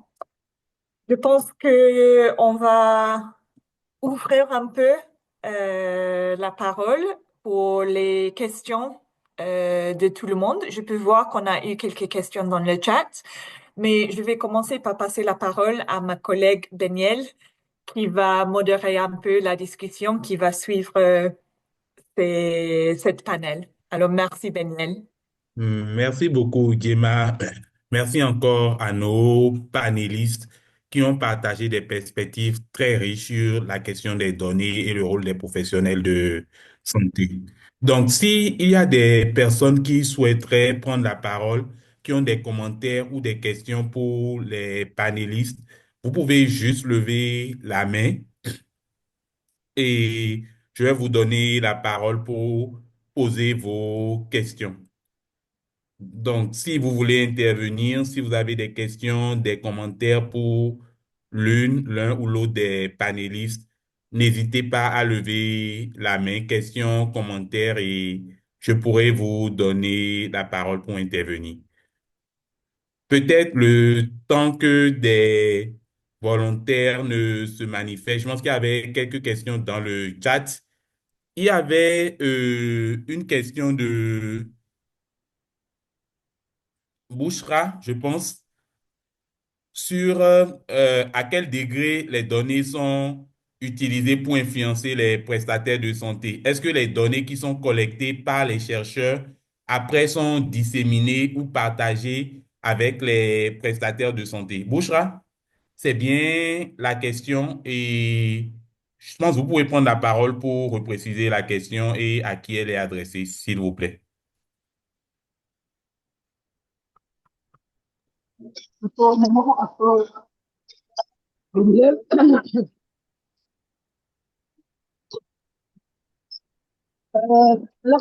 Allô, vous m'entendez? Oui, on vous entend très bien, Bouchra. Excellent. Alors, je remercie infiniment toutes et tous les panélistes qui ont présenté leur état du lieu de leur pays. Et elle l'a dit l'avant-dernière intervenante. Et je trouve que c'est là tout résumé, parce que c'est ce qu'on vit, nous, au niveau de notre pays où l'avortement est restrictif. Et là, je trouve que si des pays qui sont avancés dans ça, ils peuvent nous orienter sur comment ils ont pu, parce que si on n'a que des données à collecter sans qu'on les transforme dans un format où on peut plaider avec, c'est comme des alphabets, des lettres qu'on jette dans le ciel et qu'on veut à la fin nous produire une poésie. Alors, pour moi, des données brutes ne servent à rien tant qu'on ne peut pas les produire dans des policy briefs ou dans des formats pour les présenter aux décideurs, mais aussi aux professionnels de santé. Dans pas mal de pays, les choses ne sont pas toujours gagnées avec l'acceptation des décideurs. Vous l'avez bien dit, pas mal de panélistes l'ont dit, c'est aussi les valeurs du professionnel de santé, l'implémentation. Même si on dit oui, on va libérer, mais est-ce que les professionnels de santé vont être d'accord? Et pas mal de cas, que ce soit en Tunisie maintenant, au Bénin même, il y a des professionnels qui refusent, et là, c'est l'implémentation encore notre problème. Alors, c'est pour cela que j'ai exprès posé cette question. Oui, c'est beau de voir des données, mais à quel degré on les utilise pour créer une dynamique, créer un avancement pour convaincre les différents acteurs pour accepter de rendre moins restrictif l'accès aux services d'avortement sécurisé, de un. Et de deux, après chaque collecte auprès des professionnels de santé, parce qu'ils ne peuvent pas se l'approprier comme il était dit, avec nous dans la collecte, dans la recherche, déjà depuis la conception du protocole, et aussi qu'on partage avec elles et avec eux les résultats. Alors, après toutes ces interventions, c'est très bien, c'est excellent, mais à quel degré on a pu transformer ces données en action réelle? Allô, vous m'entendez? Oui, Bouchra, on vous entend très bien. Parce que j'avais un bruit entre nous. Ok, alors c'est ça. Mes questions sont voulues pour voir un peu, provoquer un peu, pour dire, soit, on a tous les données. Est-ce qu'on a déjà les données? On les a pas. Oui. Et si on a les données, comment on peut utiliser ces données pour les rendre plus parlants? Qui éteint la lumière? Merci beaucoup, mais c'est excellent. Je remercie toutes les panélistes et tous les panélistes. Merci beaucoup à Bouchra pour sa question qui était en même temps une contribution. Et peut-être je reformule à l'endroit des panélistes. Est-ce que des panélistes voudraient partager des expériences concrètes où les données ont été utilisées pour influencer un plaidoyer, pour changer des politiques dans un pays? Donc, c'est une question vient de l'intervention de Bouchra et ça sera au panéliste qui voudra. Donc, je pense, je vois, oui, je vais repartir la parole au professeur certainement et à Rama par rapport à ça. Mais avant, Madi, vous voulez intervenir? Oui, merci beaucoup. Je remercie également tous les panélistes pour en tout cas les excellentes contributions. Oui, en fait, j'avais déjà posé une question pour le Mali. Il y a des éléments de réponse. Je voulais juste clarifier en fait que là où je voulais peut-être insister, parce que je me dis en fait que si les indicateurs proposés passent au niveau du IH, en tout cas du système d'information sanitaire, effectivement, il y aura une mise à jour des outils de collecte de ces données. Mais je voulais demander, est-ce qu'il y avait une stratégie également pour permettre aux acteurs, notamment les prestataires de santé, d'avoir une appropriation efficace de ces nouveaux outils qui seront mis en place? Parce que nous connaissons que le plus souvent dans notre système. Donc, lorsqu'il y a un changement d'outil, il faut également une mise à jour au niveau des prestataires. Parce que cette appropriation va certainement favoriser une collecte efficace des données et garantir la qualité en fait, des données qui seront collectées. Voilà un peu. Je voulais juste clarifier en fait mon intervention. Peut-être qu'ils ont d'autres éléments de réponse qu'ils pourront apporter. Merci beaucoup. Merci beaucoup, Madi, pour la question sur comment favoriser l'appropriation des nouveaux outils par les prestataires. Je pense que c'est une question au Mali, mais la RDC pourra également intervenir et ça ramène une autre question. Généralement, les prestataires se plaignent qu'il y a beaucoup d'outils à renseigner. Chaque partenaire vient avec ses outils et cela complique la tâche aux prestataires. Donc, dans le même sillage, peut-être à l'endroit de la RDC, est-ce que vous avez noté qu'avec l'intégration du module complémentaire sur l'avortement dans le DHIS2, cela a diminué le fait que chaque prestataire ou chaque partenaire vienne avec des outils que les prestataires doivent renseigner?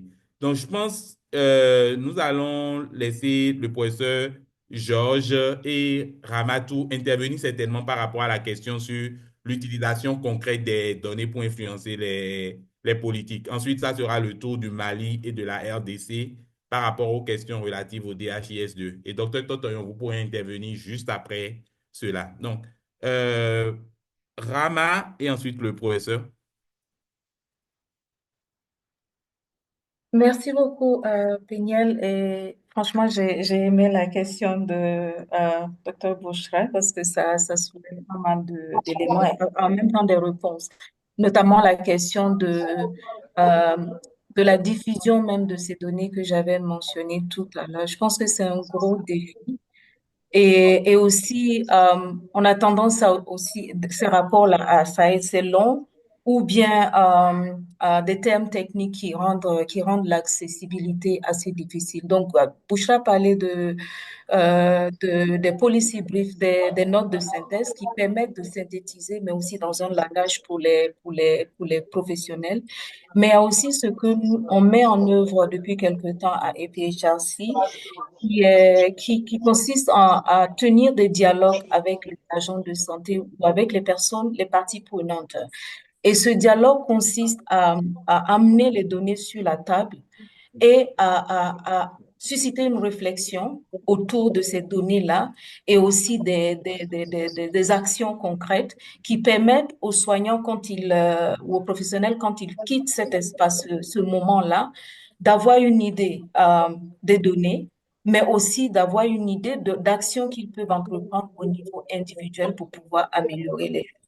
Ce que je voulais ajouter, mais aussi, Bouchra l'a aussi dit, c'est une question de volonté aussi, de changer les choses, parce que les données peuvent être là, on peut les diffuser, toucher les personnes qu'il faut au bon moment, mais c'est aussi une culture, une pratique qu'il faut instaurer pour que ces données-là puissent être utilisées.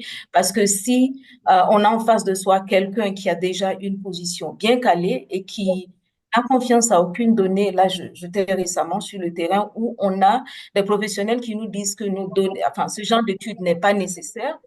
Et en plus de ça, on crée des données biaisées. Donc, quand on a déjà cette optique-là, ça joue déjà sur la manière dont la personne est susceptible d'interagir avec ces données, de les utiliser pour transformer la pratique. Donc, il y a aussi ce besoin d'instaurer cette culture d'utilisation des données pour pouvoir changer les pratiques afin que ça puisse servir aux besoins dans cet espace. Merci. Merci beaucoup, Rama, pour instaurer la culture d'utilisation des données. Alors, professeur, à vous. Merci. Voilà, je pense que c'est une question cruciale, hein, le passage entre les résultats de la recherche et l'action. Ça a toujours été un casse-tête auquel on essaie d'apporter des solutions. Ce n'est pas toujours évident. Mais l'expérience que nous avons, c'est juste pour dire comment on essaie de trouver un juste milieu. C'est que, par exemple, au Burkina, ici, ce que nous avons l'habitude de faire et qui semble porter des fruits, c'est que lorsque vous avez des résultats de recherche, il faut vraiment faire une discrimination. Je pense qu'il y a une interférence Un quelque part. micro qui est ouvert. Un micro qui est ouvert. Oui, je viens de couper le micro, c'est bon. OK.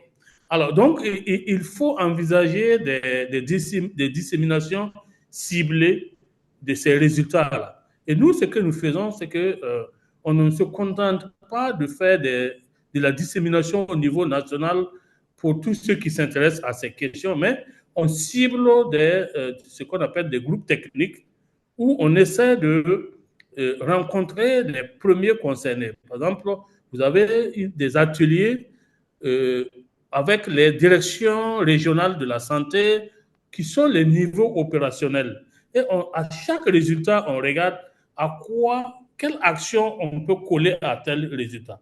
Si on s'entend sur un indicateur donné, qu'est-ce qu'on fait face à cet indicateur-là? Et on met une action, on met un responsable, on met une échéance pour essayer d'avancer. C'est ce que nous essayons de faire ici, en tout cas au niveau du Burkina. On a eu aussi la rare chance de nous adresser au Parlement sur cette question, ce qui est rare. L'Assemblée nationale qui avait, c'est qu'ils avaient une association sur la santé de la reproduction et nous avaient invités à venir parler de cette question de l'avortement. Et nous n'avons pas, évidemment, raté l'opportunité de leur montrer que ce n'est pas une vue de l'esprit parce que les gens se cachent derrière le manque de données pour nier l'existence du phénomène. Et cela a donné lieu à des questions, ce qu'on appelle les questions orales au gouvernement, à l'Assemblée nationale, et ça a eu de l'impact. Et cela s'est traduit par le fait que dans la révision du code pénal, ils essaient de trouver une situation où on dit, est-ce qu'on ne peut pas étendre, par exemple, l'accès à l'avortement sécurisé à des cas autres que ce que prévoient les 4 types d'autorisation actuelles. Donc voilà, ça commence comme ça et on finit par voir est-ce qu'on ne peut pas ouvrir l'autorisation à d'autres cas comme la détresse, etc., etc. Donc, on attend de voir par la suite ce que ça va donner. Donc, voilà un peu l'expérience que je voulais partager. Il faut que ce soit des disséminations ciblées pour que les gens puissent savoir ce qu'il faut faire avec ces résultats-là. Merci. Okay. Merci beaucoup, professeur, pour ces expériences, ces stratégies concrètes qui inspirent certainement plus d'un. Alors, docteur Raphaël, je vois votre main levée. À vous. Merci beaucoup à vous. Mon intervention n'est pas une nouvelle chose, mais ça rentre un peu dans le cadre de ce que les prédécesseurs ont dit. L'importance des données dans la prise de décision, bien dans le changement, voilà, des prises de décision au niveau parfois même stratégique. Nous avons eu la chance au Bénin de travailler avant l'avènement de la loi modificative avec les données de la 5e enquête démographique de santé qui révélait que l'avortement est la 3e cause qui tue les femmes dans notre pays et qui représentait 15% du taux de mortalité maternelle.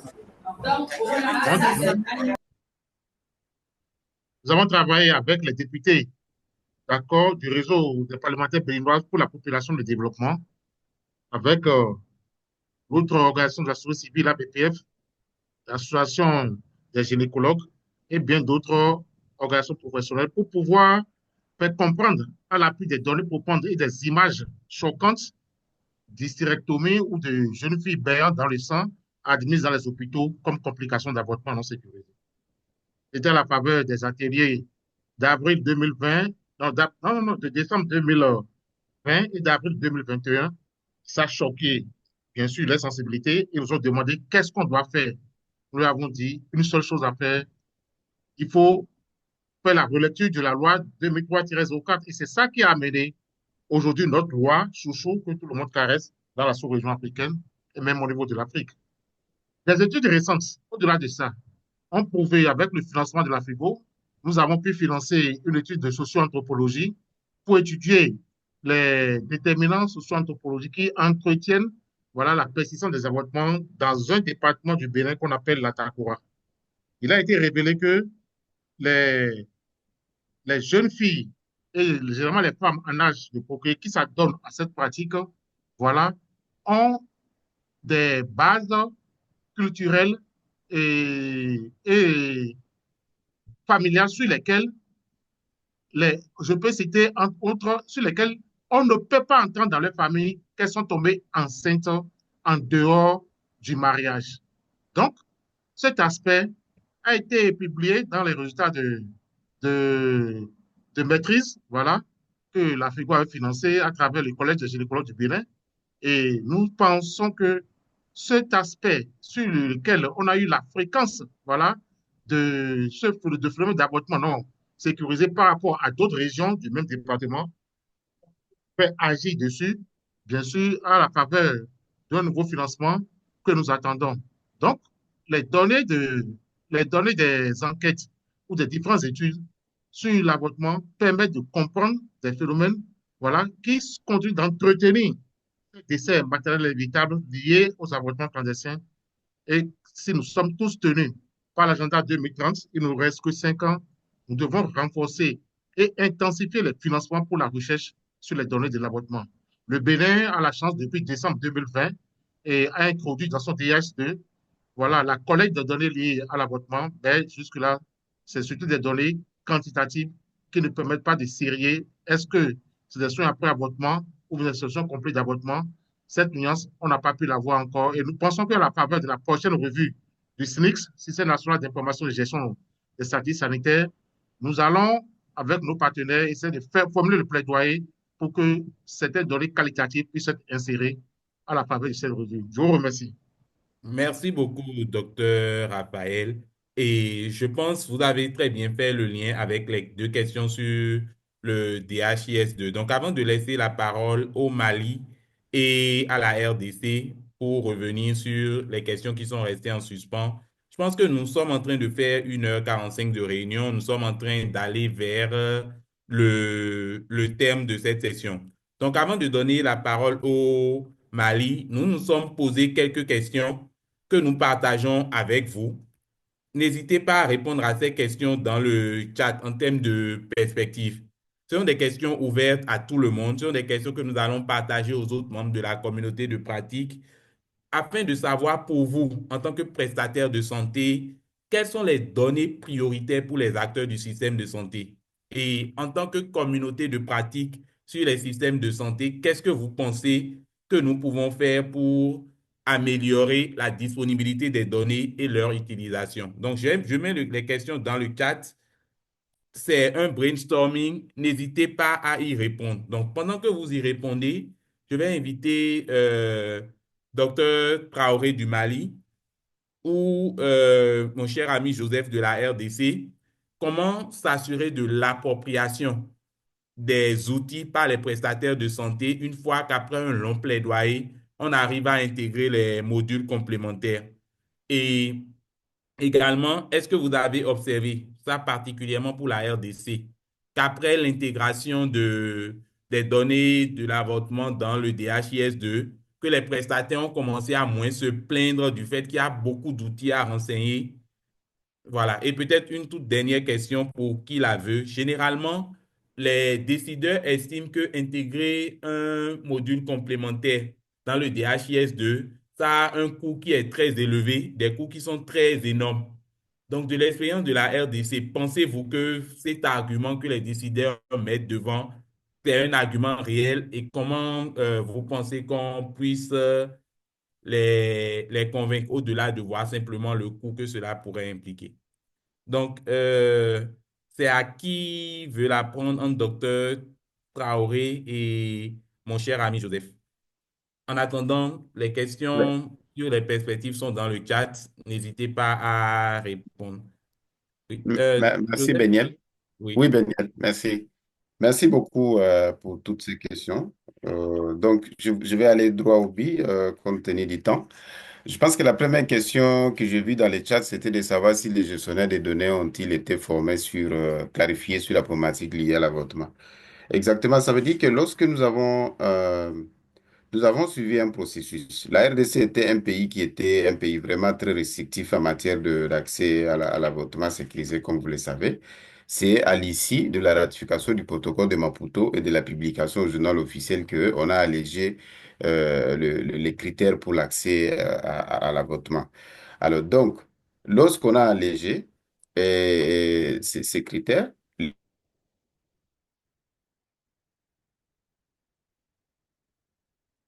Allô, Joseph? Je ne sais pas si c'est moi ou on a perdu Monsieur Joseph. On l'a perdu. On l'a Oui, perdu. oui, je pense qu'on a perdu Monsieur Joseph. Peut-être le temps que Monsieur Joseph ne revienne. Docteur Traoré, est-ce que vous voulez intervenir par Merci, rapport Beniel. à... Merci, Beniel. Donc, comme je le disais, je pense que le processus, quand on a commencé avec le paramétrage, nous avons procédé à une formation des chargés des systèmes d'information sanitaire. Et présentement, c'est la revue des registres de collecte qui est en vue. Et ça, c'est, comme je l'ai dit, c'est un travail qui est désormais assuré par l'Office national de la santé de la reproduction.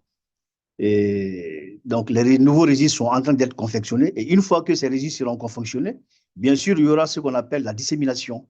Et c'est au cours de cette dissémination maintenant que les chargés sur le terrain vont être imprégnés vraiment du nouveau registre et de comment le remplir. Et une fois que les registres sont remplis au niveau de ce qu'on appelle des sites, et le reste du travail maintenant, c'est avec les chargés du système d'information sanitaire. Eux, ils ont déjà été formés. Et le paramétrage présentement est en cours et je pense que c'est même bientôt déjà fini pour que ce paramétrage voilà, soit définitif. Mais comme je le disais, et pour l'utilisation vraiment du nouveau système, ça va être vers la fin de 2025. C'est ce que l'ONASR nous a donné comme information. Bon, la question que vous avez posée par rapport au coût du paramétrage, je pense qu'on nous avait fait croire exactement cela ici au Mali également. Mais je crois que quand nous avons travaillé avec la Direction générale de la santé la Direction générale de la santé et de l'hygiène publique, je pense qu'on nous a dit que ça ne demandait pas assez de coûts. Et nos différentes réunions déjà avec même le directeur de cette organisation, il avait même demandé que dès le départ du projet plaidoyer avortement sécurisé, que d'ailleurs les activités que le projet est en train de mener fassent partie de ce qu'on appelle du paquet minimum d'activités sur l'ensemble de la couverture, ce qu'on appelle des zones nationales. Donc je pense que ça a facilité les choses donc, à notre niveau ici au Mali. Et merci. Merci beaucoup. Je pense que c'est effectivement important de documenter cela, ce genre d'initiative, pour permettre à d'autres pays où les décideurs mettent en avant que paramétrer les données, ça a un coût énorme. Donc, je pense que l'expérience du Mali, une fois documentée, peut vraiment nous servir à toutes et à tous. Alors, oui, Monsieur alors, Joseph, Beniel? très rapidement, oui. Oui, en fait, désolé, hein, j'ai eu un souci de connexion, je ne sais pas pourquoi. Alors, donc j'étais en train de dire que c'était en fait un processus participatif. La première des choses, c'était de pouvoir convaincre les décideurs sur la problématique de l'avortement qui était relevée par une étude menée par Boutmatch comme étant une des causes principales, et je pense que c'est la deuxième cause de mortalité maternelle au pays. Et on a montré, on a profité aussi du gap qu'il y avait sur la question de l'intégration des aspects liés à la contraception du postpartum. Ça veut dire que le module de base qui était là dans les DHS ne prenait pas en compte ces aspects. Et lorsqu'on devait réviser le module de base, nous avons dit, OK, c'est une opportunité pour nous d'intégrer aussi les éléments des données par rapport au DHS. Comme c'était la révision du module SNIS, c'est fait chaque 3 ans, c'est fait chaque 3 ans. euh, il n'était pas possible de pouvoir chambarder tout ce qu'il y avait dans les modules de base pour intégrer les nouveaux éléments en rapport avec la planification familiale du postpartum, certains éléments des données par rapport au VBG et les autres éléments, notamment les indicateurs des SCACEF. Donc, on ne devait pas chambarder, mais les décideurs et même, ça veut dire la direction qui s'occupe de l'information sanitaire, a dit, OK, pour l'instant, nous ne pouvons pas chambarder les systèmes, mais on doit mettre en place un module complémentaire. Ce que nous avons fait, c'est quoi pour que ça puisse pas coûter cher? Ça veut dire que on a fait d'abord une assignation qui était ciblée. Quelles sont les structures qui sont appuyées actuellement ou qui offrent les soins complets d'avortement centrés sur la femme? Et ces structures-là ont été identifiées et l'assignation a été une assignation ciblée. Mais cependant, les registres ont été mis à jour, sinon les outils de manière intégrale ont été mis à jour. On a actualisé les registres, on a actualisé les fiches de consultation, etc. Et nous avons fait une assignation ciblée, comme actuellement nous sommes dans 7 provinces sur les 26 provinces que dispose le pays. Donc, ça dit que les données qui remontent actuellement dans ces modules complémentaires proviennent de ces 7 ou de ces 70 structures qui ont intégré les paquets des soins complets d'avortement centrés sur la femme dans les 7 divisions professionnelles de la santé. Cependant, il faudrait signaler rapidement que la direction qui s'occupe de l'information sanitaire est actuellement en train de prendre les éléments qu'on avait mis dans les modules complémentaires, en train de les mettre, de les couler vers les modules de base pour qu'il y ait un module unique au niveau des DHS où les données peuvent remonter. Alors, cela n'a pas évidemment allégé les surcharges au niveau des prestataires parce que vous savez qu'ils ont d'abord un module de base qui doivent renseigner et en plus vous ajoutez un élément qui est complémentaire, évidemment, c'est un peu le surcharge de travail, mais nous avons travaillé avec eux pour alléger les processus en faisant en sorte que l'outil ne soit pas très lourd. Ça veut dire que nous avons identifié juste les indicateurs essentiels et les éléments des données essentiels que nous pouvions utiliser ou exploiter pour la prise de décision, que ce soit en matière de SCACEF, notamment l'offre des SCACEF de soins complets d'avortement, les avortements spontanés, les avortements provoqués, les causes, en fait, les critères liés aux avortements provoqués, la gestion de la douleur, la prise en charge ou les complications, et voilà. Et aussi la question de référencement au niveau des sites, parce que comme ça implique les acteurs au niveau communautaire, nous devrions savoir, comme nous travaillons avec toutes les couches de la population, les jeunes, la communauté, etc., on devrait savoir que la cliente qui est venue au niveau des sites a été référée par qui pour comprendre si la dynamique est en train de s'intégrer au niveau de la communauté. À côté de ça, nous couplons un peu avec les clients exit interview que nous organisons, une enquête comme ça que nous organisons tous les 2 ans. Nous venons de faire la dernière ici. On est en train de travailler sur, on est en train d'analyser les données et ça pourra être publié sous forme de policy brief et des articles. Donc voilà un peu. Je ne sais pas si j'ai répondu à toutes les 2 questions. Oui. Les coûts, en fait, oui, les coûts exactement, c'est pas, ça n'a pas été très, très, très coûteux, comme je dis, parce que nous avons ciblé les sites. Nous avons ciblé les sites, c'est un thème comme des sites pilotes.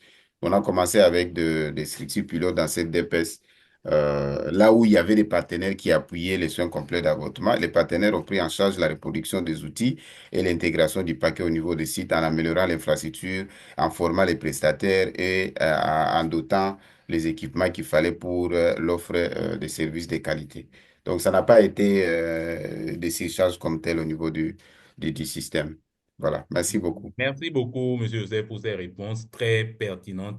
Je pense que nous abordons le dernier virage il se fait très tard dans plusieurs pays. Donc, nous n'aurons pas la chance d'avoir le dernier mot des panélistes. Je note également que les questions que nous nous sommes adressées en tant que communauté de pratique vont rester en suspens. Nous allons diffuser un formulaire pour recueillir les réponses. Donc, quelles sont les données prioritaires pour les acteurs du système de santé? Que pouvons-nous faire en tant que communauté de pratique pour améliorer la disponibilité et l'utilisation des données? Donc, je vais passer la parole à Gemma très rapidement pour conclure cette très belle et riche session. Gemma, à toi. Merci, Daniel. Je voudrais commencer par remercier encore tous nos experts et expertes qui ont contribué leur temps et leur expertise pour cette réunion. Je crois que cela a été vraiment pertinent pour nous en tant que communauté de pratique de pouvoir avoir ces échanges avec ceux qui s'occupent avec les questions de recherche. Ce que je voudrais renforcer, c'est que j'espère que cette réunion, ce n'est qu'un début.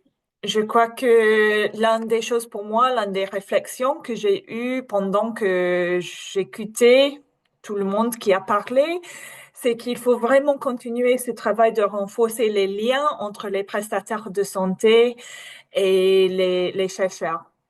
Et je crois qu'on a commencé ça un peu aujourd'hui. On a eu cette opportunité d'échanger les uns les autres, mais je crois que c'est quelque chose qu'on doit continuer.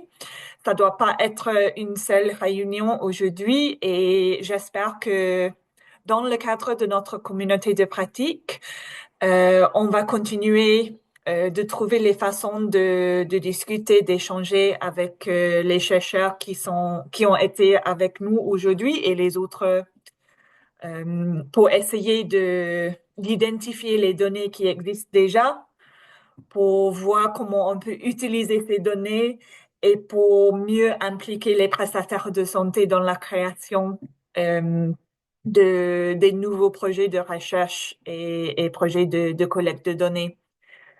Alors, si vous avez des idées pour les prochaines étapes, si vous avez des choses que vous voulez partager, comme Daniel a dit, on va partager une façon pour vous de partager vos réflexions avec nous après. Et nous espérons continuer ces discussions dans le cadre de cette communauté de pratique. Alors, un grand merci à tout le monde d'être ici.